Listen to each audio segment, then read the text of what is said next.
Today we'll talk about how can you select in private chat talents on your Telegram X app. We're going to figure out the solution or know how you can do that in your app. So all you have to do, you just go above this sign, click on it here. So then it's going to show for you list like this. Then all you have to do, just click here on settings.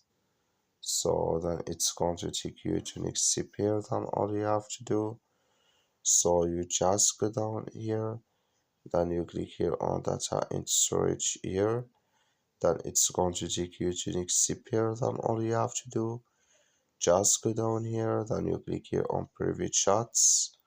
So that here can you select here in private chats downloads in this list. If you want to add videos or files or music or GIFs in here, all this.